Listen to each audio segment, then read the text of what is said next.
Episode number 208. The three friends, for, as we have said, Athos had sworn not to stir a foot to equip himself, went out early in the morning, and returned late at night. They wandered about the streets, looking at the pavement as if to see whether the passengers had not left a purse behind them. They might have been supposed to be following tracks, so observant were they wherever they went. When they met they looked desolately at one another, as much as to say, "Have you found anything?" However, as Porthos had first found an idea, and had thought of it earnestly afterward, he was the first to act. He was a man of execution, this worthy Porthos. D'Artagnan perceived him one day walking towards the church of St. Leu, and followed him instinctively. He entered, after having twisted his moustache, and elongated his imperial, which always announced on his part the most triumphant resolutions. As D'Artagnan took some precautions to conceal himself, Porthos believed he had not been seen. D'Artagnan entered behind him. Porthos went, and leaned against the side of a pillar.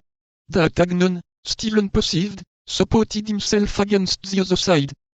There happened to be a sermon, which made the church very full of people.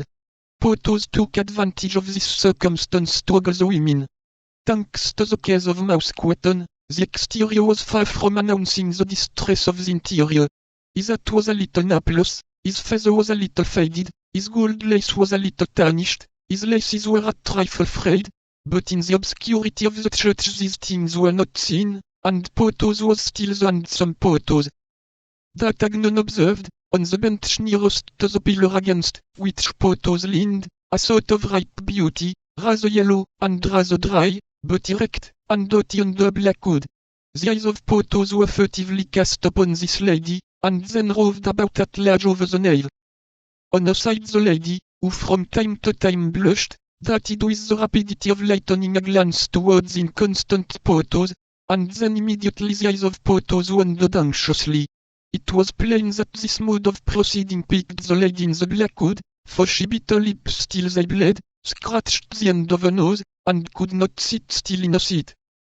Porthos, seeing this, retwisted his moustache, elongated his imperial a second time, and began to make signals to a beautiful lady, who was near the choir, and who not only was a beautiful lady, but still further, no doubt, a great lady, for she had behind her a negro boy, who had brought the cushion on which she knelt, and a female servant, who held the emblazoned bag, in which was placed the book, from which she read the mass. The lady with the black hood followed through all the wonderings the looks of Porthos, and perceived that they rested upon the lady with the velvet cushion, the little negro, and the maid-servant. During this time Porthos played close.